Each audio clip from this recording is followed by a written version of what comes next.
Cashflow Diary Podcast, episode 321. Welcome to yet another exciting episode of the Cashflow Diary Podcast, the podcast that teaches you insider tips, tactics, and strategies for creating leverage streams of cash flow into your life. Learn from top-performing entrepreneurs, business owners, investors, and thought leaders from across the globe as they share their secrets to success. Like what you learn on this and other Cashflow Diary podcast episodes? Go to learninvestingnow.com and sign up to receive powerful tips and information that will help you succeed as an entrepreneur and investor.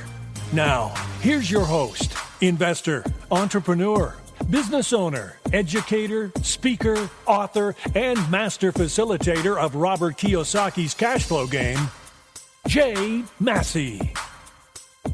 All right, ladies and gentlemen, welcome to another episode of the Cashflow Diary Podcast. I'm your host, Jay Massey, and I'm glad that you're here today because we're going to talk about something that I don't think we've talked about enough. See, a number of you have been out there doing your thing for a little while. You have figured out what you are supposed to do, what your business is. It has matured. You have been knocking it out of the park for a while.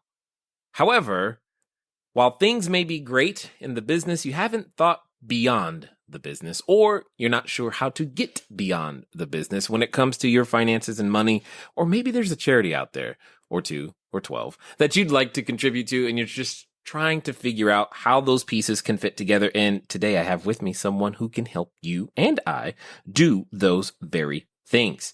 So you should be a little bit excited because now we're going to talk about not just how to make money for you, but how to make sure that you leave money behind in the same way to go on and keep doing the great things that you're doing. I have with me today none other than John Bowen. He's the co-founder of AESNation.com. It is a rapidly growing community of entrepreneurs dedicated to accelerating their success while making a difference in the world. He also has a podcast, Accelerating Entrepreneurial Success is the name of the podcast, by the way. And what you want to hear are some of the unique things that he does. In fact, he has a business model that I've actually never heard of before. He is that person. Have you ever seen a financial planner and go, I wish I could get a quote unquote second opinion of him or her? Well, he's the guy that can help you figure that out. He's the guy that has the ability to help you figure out how to build your wealth, like I said, beyond and outside of your business. And what's really cool is that he coaches many financial planners along and across the globe. And what's interesting is that today he's going to share that wisdom with you and I. So let's get started. John, you there? I am indeed, Jay. That was a great introduction. Thank you. Thank you. I'm glad that you are here taking the time to take your, I will say, easily decades worth of wisdom, and we'll try to get it all out in the time that we have. I don't know how successful we're going to be. Do you think we can condense like decades into minutes? Well, we can indeed. There's been a lot of hard-learned lessons. We don't have to go over all the hardest learned. Just go out with the solutions. Got it. I like it. So this being your first time here, I tend to ask everybody the same question the first time that they're here. Are you ready?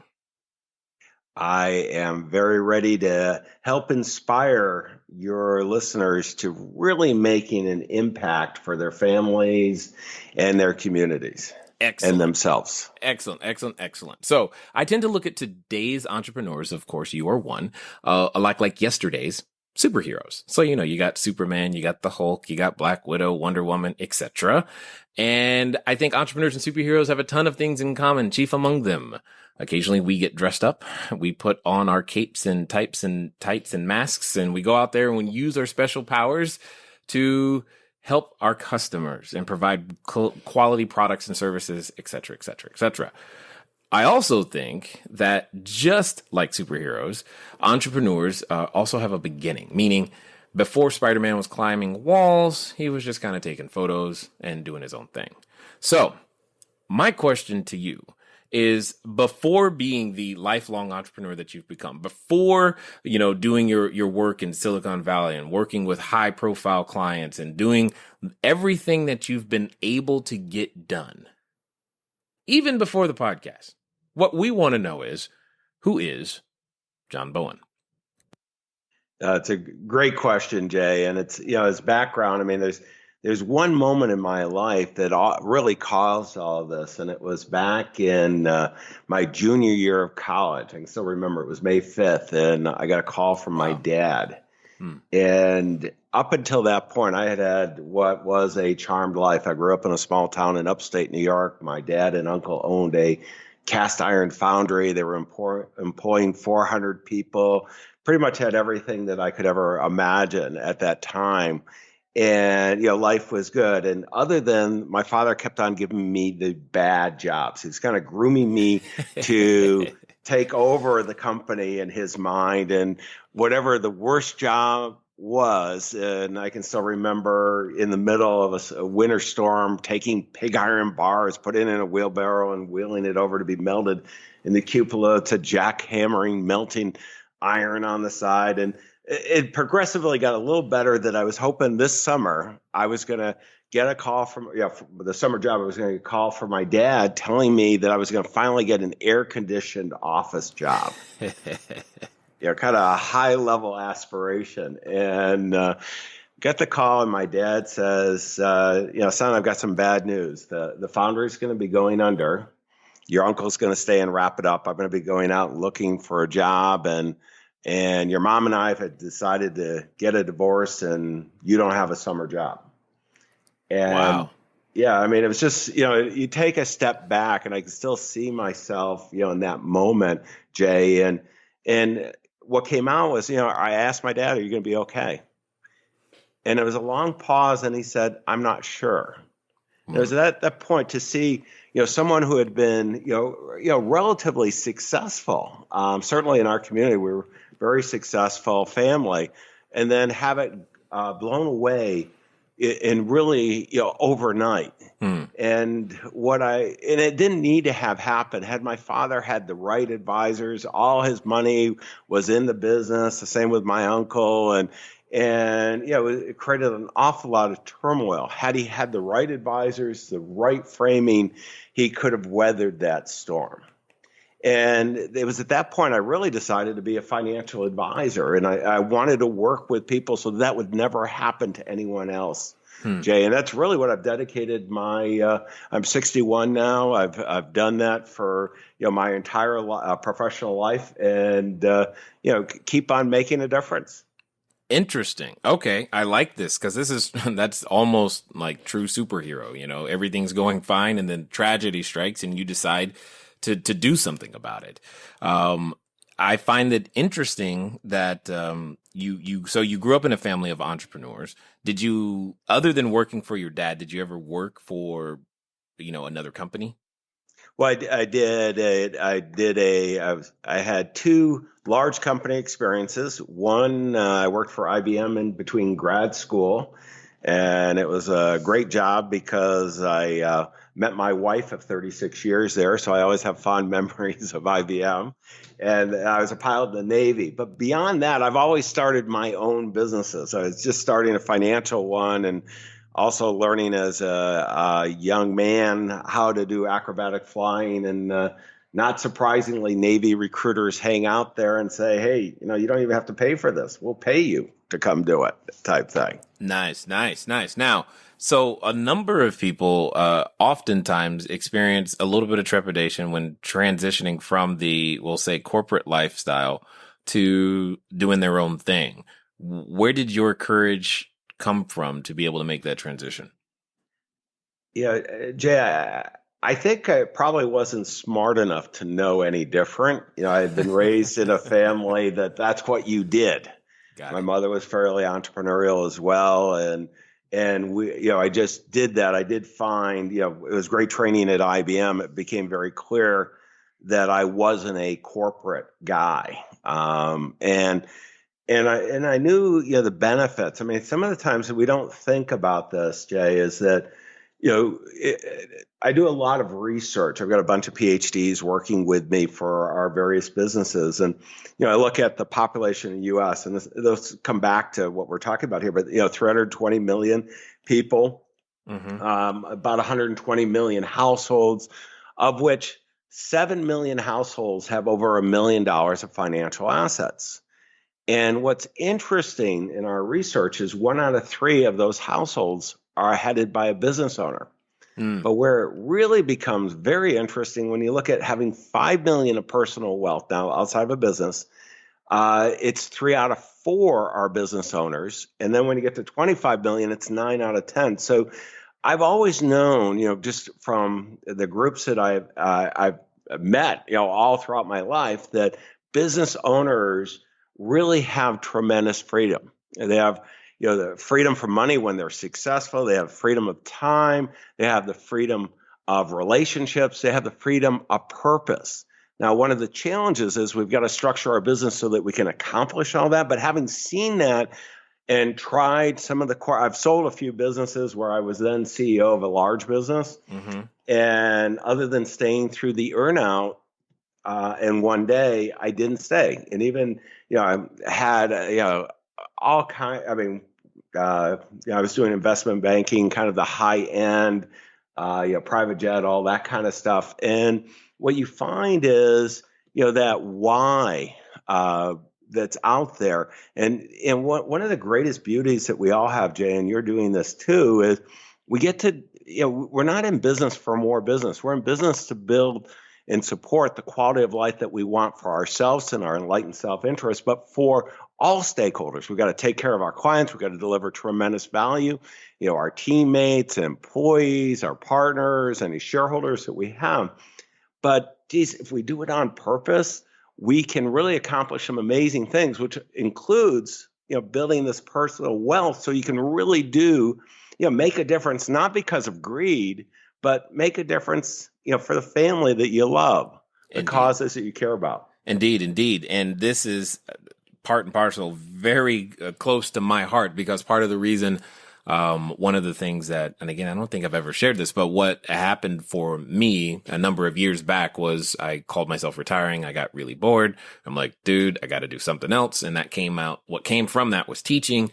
And then I was hanging out with some of the Rich Dad advisors, and I was asking, I was like, I don't have a motivation to do another deal, specifically because it's like, it's just going to be more money. And what they shared with me, it was like, well, why don't you just do a deal and give the money to a nonprofit or a charity? And I was like, now I have something to work for again. And it made me excited to keep helping other people and to make things continually happen. However, there's something that you said that I want to make sure, because you said it so quickly, and it's mostly because you're so familiar with the statistic and the numbers. I think we often forget things like this. And I think it was really, really important. I just want to make sure I understood it correctly. You said so there's 320 million households in the U.S. That's what I heard. Yes. The 320 million people approximately. I'm rounding all the numbers off, obviously. Sure. And that was 120, which means that's 120 million households. That's correct. Okay. And of those 120 million households, 7 million of them have $1 million worth of investable assets outside of their business. Did I understand that correctly? That's correct. Okay. So 7 million have 7 million of them have $1 million of investable assets. And of those 7 million, 1 in 3 are business owners. Yes.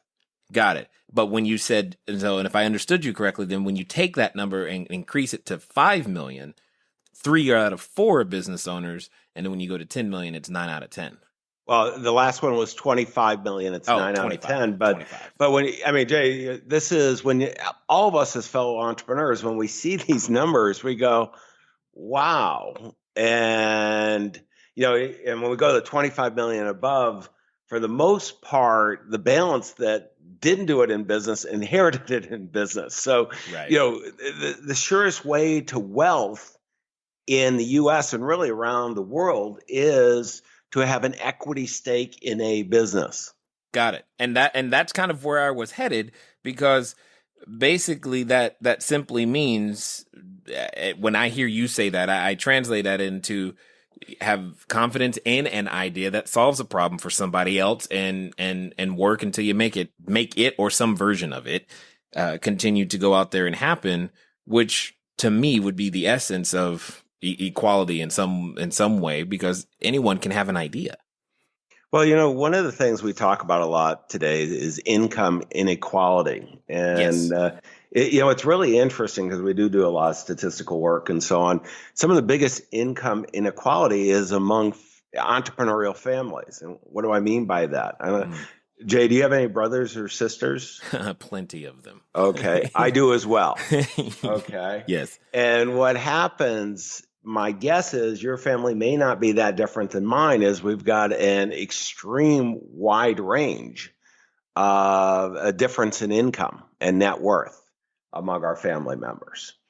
And this is very common. And I think it goes to what you're saying. It's not only the environment. Obviously, born in the U.S. gives us a huge advantage over somebody born in Bangladesh. Right. But if we want to go ahead and make that commitment to be an entrepreneur, to create a business, and then everybody thinks, well, I don't have yet the capabilities. So don't worry about that. If you make the commitment and then you have that courage, the capabilities will show up. Shows like yours, you're going to hear different things. There's all kinds of insights and information, and taking that persistency and going out and making it happen, you're going to gain that confidence. And this is kind of a virtual sequel that you have, but you have to get started.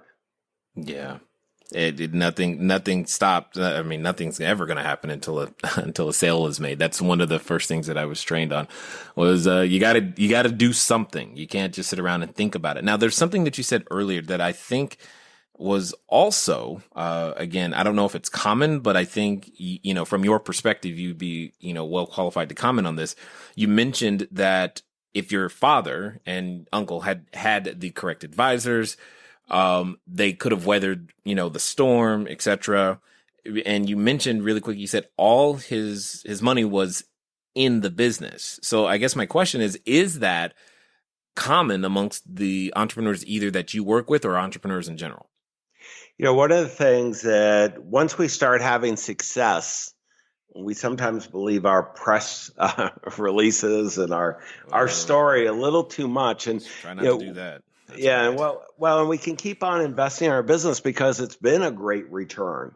And one of the things that we really, it's so important to not do is no matter how talented you are, when you have, the largest part of your wealth tied up in it, you're taking specific risk. In my dad's case, there were some regulatory changes. There was a big fluctuation in the dollar, and all of a sudden they weren't competitive and they couldn't afford to do all the environmental upgrades that they were being required to do and meet the competitive overseas challenge that they had. Now, had he had, and then all of a sudden financing dries up, had he had personal assets outside of his business, he would have been able to weather that storm. The same with my uncle. And it's just, it's again, we've got to be careful of, we want to invest in our business. We want to create and really make a difference. But at the same time, we've got to pay ourselves first, and we've got to do it in a way that allows us to accumulate. We've got a, not too silent partner that all your listeners know about, Jay, is, taxes. Yeah. And it's constantly eroding. And to the extent that we can structure things, I know, your experience in real estate, there's tremendous tax advantages there. And there are a lot of other things we can do, kind of the lessons that the super rich, the people with 500 or million or more are doing, we can repurpose and bring down with all the changes in technology and the innovative networks out there.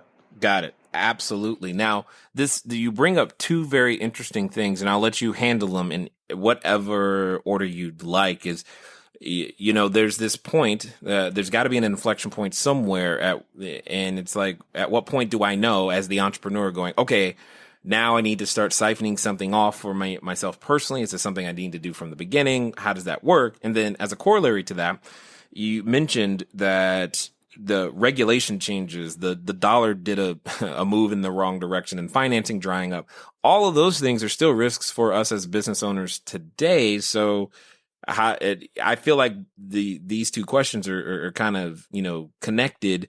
So what is it that we do, and when do we do it to be able to shield ourselves from things like this?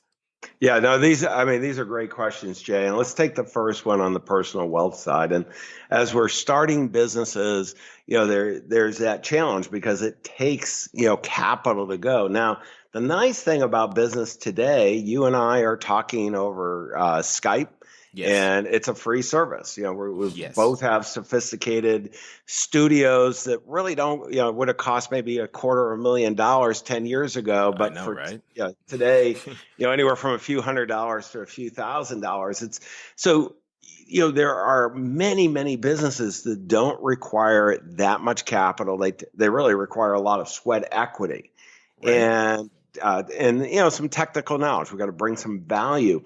But what I'm going to encourage everyone to do is pay yourself first. I mean, if this is, look at your whatever business you're going to be in, whether it's professional services, whether it's a manufacturing, look at your peers and really design it that you're going to pay yourself first. What we do as business owners so often is pay ourselves with whatever's left over. And when we do that, so often there's nothing left over, Jay, and that requires some discipline. Now, one of the things, having past experience as an investment banker, the value of your business is the discounted cash flows that you're going to be able to get out of that. If you don't show that you can have earnings, your value, I mean, basically you've got a job and nobody wants to buy a job. So we want to design it to be successful on purpose and have those cash flows. Second, you want to look, your question on financing. I mean, I want you to go back and Jay, I know you remember 2008, 2009 with your real estate experience. Right. And me and financial services, I was putting together a program for Lehman Brothers the Friday before they went under. Wow. It was so crowded with reporters out in front of their building, we couldn't even get in, type thing, without somebody, shoving a camera and a mic in front of us. And so, and at that point in time, if you wanted financing, I don't care who you were, it was almost impossible to get because the bank, many of the banks weren't there anymore. Right. And so this is why we want to build up personal, we want to do scenarios on our businesses. We always hope for the best, expect the worst. 2008, 2009 is probably a realistic scenario that we want to design our business and our life so that we can weather through that. And the only way we can is to build up our personal wealth.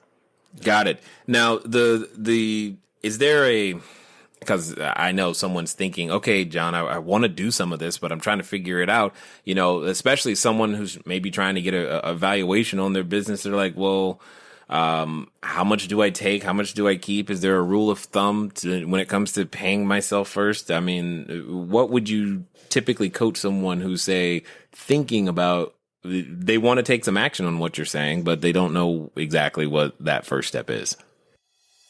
Now, be careful as you listen to this episode, because there could be I've heard this before going on in the back of your head. And if you have heard this before, here's the real question. What'd you do about it since the last time you heard it?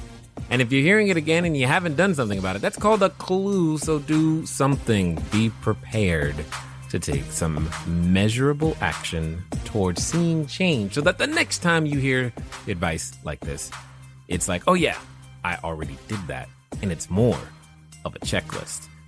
Speaking of checklists and looking for things to do to go out there to make business happen, why don't you pick up a copy of the book, Cash Flow Diary, 10 Steps to Creating Wealth in Any Economy. Just go over to cashflowdiary.com/free book. Again, that's cashflowdiary.com/free book.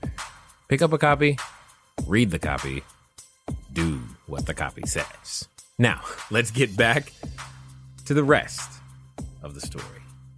The very first step, Jay, would be if you needed to replace, if I were going to hire somebody to replace me in my businesses, or you were going to hire someone, we would go out and look at the marketplace. And it wouldn't have anything to do with our profitability or lack thereof. It's going to be, what is it going to cost to have that person? I see. And ideally, I'd like to see that you pay yourself for what it would be for a job. That would be the ideal world. Got it. And then, to the extent that you can have because, you're delivering a job, but you're the venture capitalist. You're funding your business too. So there has to be a return on that. So what, it'd be nice. Oh, take 20, 30%. Many of our businesses, we can't do that. So it's, the first thing we can do, Jay, is be aware of the problem. The second is begin to take small steps. And, 1%, 2%, 3%, whatever you can do, start doing it. Get that discipline. And it's going to be amazing when you start on this journey and you start accumulating wealth, how big a difference it's going to make. Got it. So in your time working with entrepreneurs, because this is, I bet you we're gonna be talking straight to some people on this one. What would you say are some of the things that get in the way of an entrepreneur being willing to do exactly what we're talking about right now? Like what stops us? What prevents us? Why isn't it done more frequently if this is such a huge issue? Well, let me give you two extremes. One, starting a business and you're just working really hard. You're just starting to have some success. And what we tend to do is we want to, find other revenue sources. So we start spreading ourselves way too thin. Oh, I know nothing about that. Yeah, no, none of us. No. Never done that one. Go ahead. Yeah, anybody who's been more than an entrepreneur for a week knows that one well. And what happens is that, you can eat up capital without any problem at all. And you can have, we mistake activity with success. And this is where it's so important to really have the financial models and keep track of where you are and be disciplined that you're going to have, X amount that you're paying yourself first. I mean, you'll have setbacks. You're going to have some wins too. And, but go ahead and doing that discipline. And what we find, Jay, that's the biggest problem is the discipline part. Then the other side is you have so much success, you go, it's going to continue forever. And I'm going to just keep on investing in this. And I'm going to make even more money. And lo and behold, nobody gets through life unscarred. Right. Something happens. Yep. I did that one. I did that one a few years back. Wasn't pretty, but we got through it. So yeah, I think I know exactly what you're talking about there. I remember that mindset because it feels like what can go wrong in that moment. You're like, I keep doing deals. Everything's going in the correct direction. And I'm sure a number of real estate investors, especially in 08 and 07, 06, who were there and around then can relate to that exact same feeling. So what would you say then for we'll call them the recovering entrepreneur? How do they prevent it?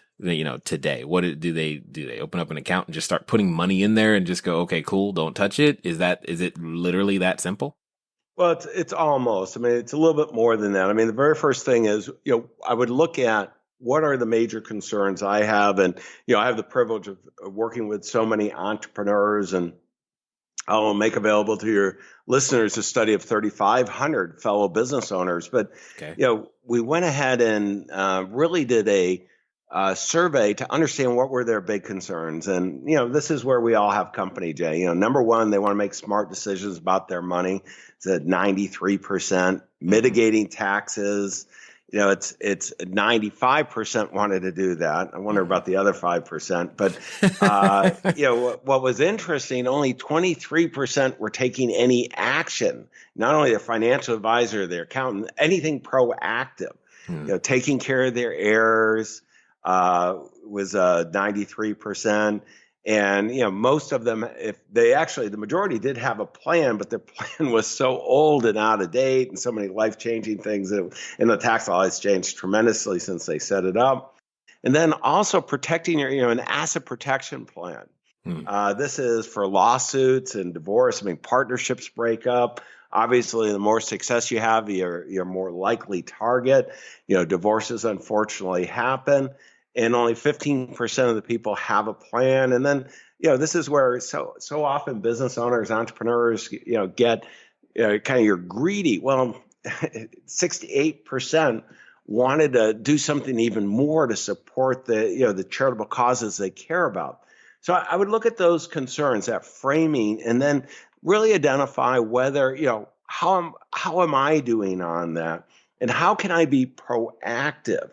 And then in being proactive, it's not simply just setting aside money. It might be in the beginning, kind of that emergency fund, but then Sure. how can I set it aside on a tax advantaged basis? Now we're talking. That can really provide, the ability to accumulate in a substantial amount over, if I don't need it, that's going to be, what we want to build personal wealth is to fund, the liability of life. And what's happening is, longevity. Now we got longevity risks, Jay. You and I take care of ourselves. There's all kinds of research. If we can make it the next 15 years, that most of us are going to live a high quality of life to 100, all the breakthroughs in medical. So, now we've got to really fund that. How do we do that? So it's not only protecting yourself from adversity in the business, but, let's go on the positive side. We're going to have a great life. And how can we fund it to do the things that we want to do and we care about?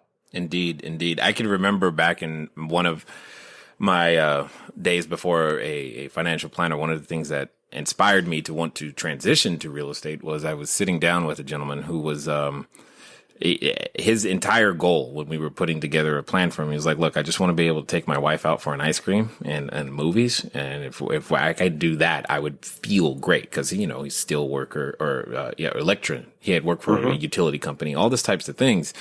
And he was just having trouble trying to put the, ends of months together. And I can remember that I know that was one of my decision points. Like, I don't want that to happen, why one of the things you left off the concern list, or maybe you just didn't get to it, and I was just curious about it, was no one concerned about the effects of inflation or a devalued dollar in any way?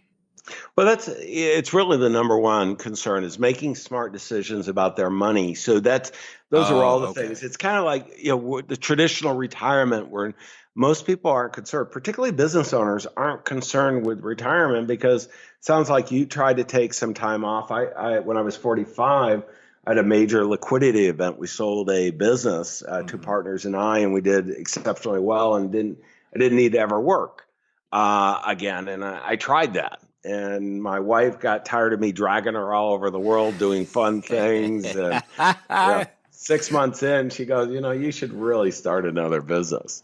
But hold on. I find it funny. And people ask me this question because I'm like, you don't understand. I got bored. I got bored. That's what happened. I was playing with photography equipment and remote controlled helicopters. And I'm just like, I got to do something. So, but most people say they don't understand how that could happen. I find it funny that your wife's like tired of traveling, but yet it's the number one thing a lot of people want to go out there and get done, nonetheless. But yes, annually we get together, Jay, and, we decide, what we want to accomplish the next year. And that goal for that year was she did not want to qualify for she was platinum on American Airlines. She did not want to qualify for any elite level ever again. That's funny. That the goal is to not fly. Awesome. I can totally understand that because I think as humans we're designed to contribute and be significant in other ways. And once you reach a certain point, that becomes the major thing to figure out how to do that and transfer that. So, with that being the case, having to plan for inflation, because that's one of the big things that's always on my mind. It's one of my favorite reasons I love real estate because it gives me control over my tax situation and I can adjust my income relative to inflation simply because by changing rents, it's really, really simple to do. But my thought process or my question to you is, how does one make this plan in such, it's one of the things I've always found difficult is we're making a plan today based upon today's dollar. But you said it yourself. We are living longer. How do you make a plan that actually stands the integrity of time? In 15 years, technology changes every 35 seconds, and business is changing at such a rapid pace. That in and of itself just sounds like a job. And it's the nice thing, I live in Silicon Valley, so I had the privilege, started my career in the late 70s. So I don't even think we referred to it as Silicon Valley then, and worked with some of the earliest entrepreneurs managing billions of dollars. So, I got to know these guys and I look at, the computer systems that I have in my office now versus what I had the very first one. I Wow. bought a mini computer for about $200,000 that, Wow. my Apple iPhone is much more powerful and a little bit of a fraction of the cost. So, and it's not going to stop. And this is what's so great is we don't have to see everything. I mean, it'd be nice if we could, but we can't. No one Right. person can. But what we can do is we can choose to participate. And one of the things, I grew up in the financial markets, and what I'm a big believer in, Jay, that I like real estate. Real estate is, to me, a business. It's not a passive thing because it's an operating business. Okay, hold on. Go ahead. You just hit such a hot button for me, and I know somebody was washing dishes, their dog barked in the background, their kid bothered them, something. I need you to say that again, my friend. Well, I haven't invested in I built office buildings, invested in apartment complexes and so on. I'm here to tell you there's some work involved along the way. Yes. And, and what we all tend to do is whatever our background, and there's a lot of different ways of accumulating wealth, and real estate is a great way, to leverage and it's an easier way to take risk. But there's hard work, and you've got to be able to dedicate the time, energy, and get the experience to do it well. And there's specific risks, no matter who you were. 2008, 2009 was a tough time to be a real estate investor. 2001, right. I can name a whole bunch of times that they were. And it's the same with the financial markets. But what I like about the financial markets, I want to have as entrepreneurs, everybody thinks we want to take a lot of risk. We don't want to take risk. We want to mitigate risk as much as possible. So we're going to build simple and elegant businesses, stay focused as much as we can. Guys like you, Jay, and I, we have to hire people to keep us focused, but we're focused. And then as we build our personal wealth, what we're doing is we're doing two things. One, we establish our philosophy about the financial markets. And in my case, I'm a big believer in this concept of modern portfolio theory, efficient markets. So I own over 50,000 positions, different companies. And you could do this with index funds and other tools and so on. Mm-hmm. And it doesn't have to be a lot of money. But by doing that, I know that every one of those CEOs is working for me. Now, I know they could care less whether I make more money, but in their own enlightened self-interest, they're doing everything they can to foresee the future that you and I were just talking about. Right. And, not all are going to be successful. Well, I don't need all of them. I know that I own the next Microsoft. I don't know which one it is, or the next Apple, or the next Google, or, Uber, Airbnb. But that's where, you can accumulate, and you do a diversified portfolio, work with a really smart advisor. And the big part here is they have to work with you on what I call advanced planning. And this is that other, we talked about making smart decisions about the money, but mitigating taxes. Yeah. If we can create structures, sophisticated retirement plans. So many people, Jay, this might even affect you in the sense if you own a bunch of real estate, you're paying a lot of insurance premiums for all the different things that you have. Well, set up your own insurance company, a captive insurance company. It's unbelievably attractive, gives you a lot of flexibility. And this is the type of things that wealthy people are doing to accelerate their success even more. Yes. And we do pay a lot of insurance. That's for sure. Well, and the one thing, I'm going to just stick on the captive insurance because it's an interesting concept. When we survey financial advisors at the high end, about half are aware of it.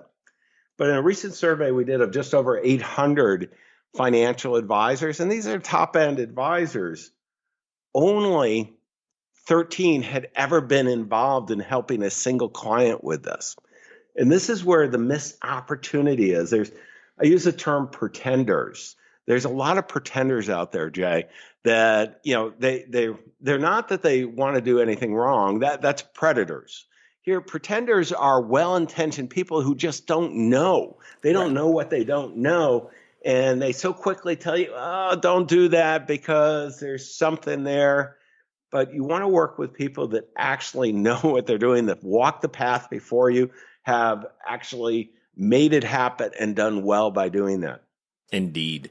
Now, I know that a number of individuals have enjoyed listening and can tell that you have a vast amount of experience, knowledge, and probably can help them. So what's going to be the best way for them to find out more about what you guys are doing and maybe connect with you guys on a deeper level? So the very first thing would be to go to aesnation.com and download an ebook called The State of the Entrepreneur. Dan Sullivan of Strategic Coach and Joe Polish of Genius Network, two phenomenally successful entrepreneurs, and I worked together and we surveyed 3,500 business owners. And what we've been talking about is in that ebook. It's a fast, quick read, and it's going to really help you accelerate your success. There's also a scorecard there about maximizing your personal wealth. So you can take a look at kind of where you are and whether you should get a second opinion. See, what we do, most of us get second opinions on the medical side, and on the survey of business owners we just completed, over the last year, 41% had gotten a second opinion on the medical side, and 2/3 of them thought it was worthwhile.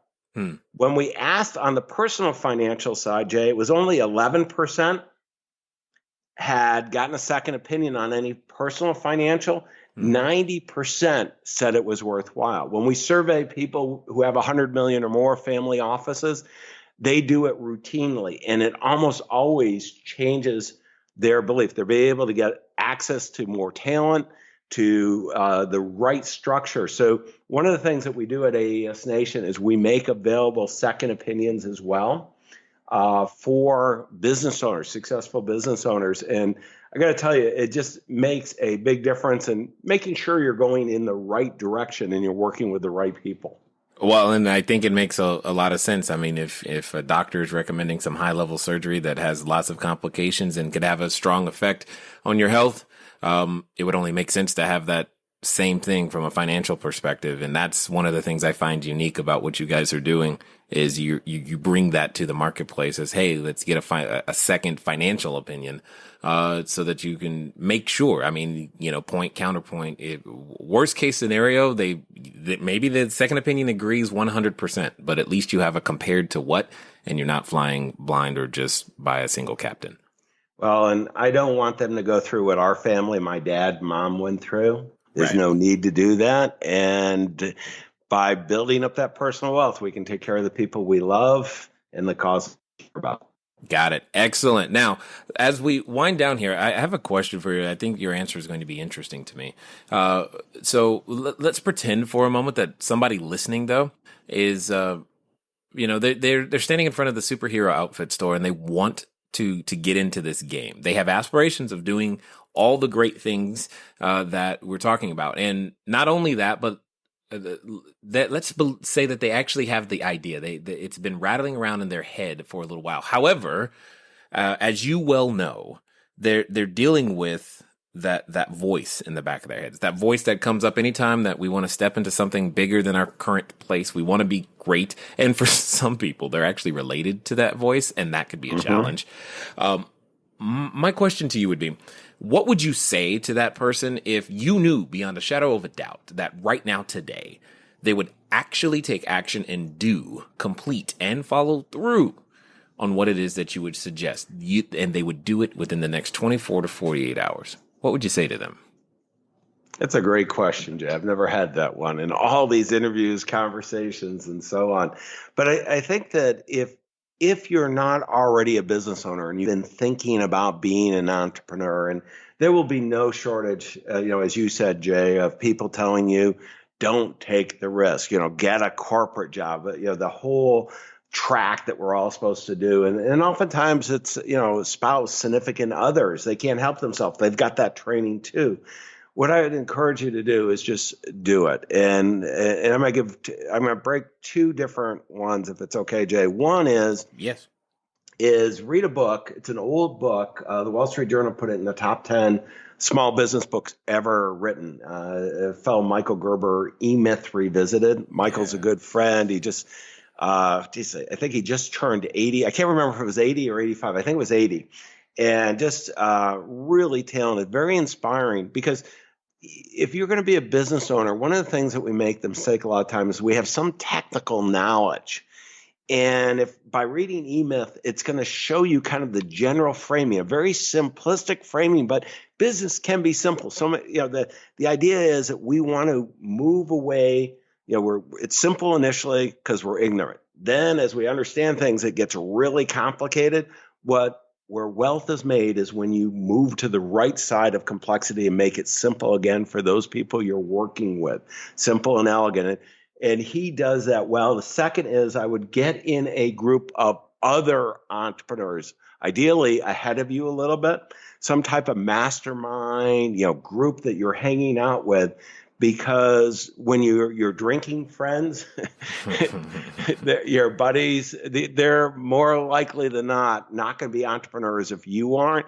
You've got to get in a group. I spend $100,000 a year to be in CEO groups, mastermind groups, right. And I don't do it because I need people to hang out with. I do it because I get great ideas, great connections, and it's been worth many, many millions of dollars to me. So I would encourage your listeners to do that as well. Excellent. 100% agreed. And yes, Michael Gerber has been writing some really good books, and I love him too. So thank you for just taking the time, to share your wisdom, your expertise, giving us an opportunity to go, grab the scorecard, all those types of things, because all of us are trying to become bigger, better, better, and you're out there enabling and making that happen. And as I said before, thanks for taking the time to invest your knowledge and wisdom here with us today at the Cashflow Diary. Well, thank you, Jay, and I appreciate all the difference you're making as well. All right, ladies and gentlemen, you know what time it is. It's time for you to move at the speed of instruction. What does that mean?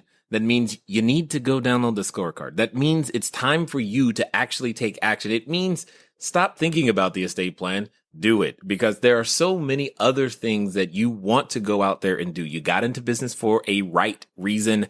Now let's see it all the way through. I know it's uncomfortable, but so what? We live in uncomfortable. That's the definition of who we are.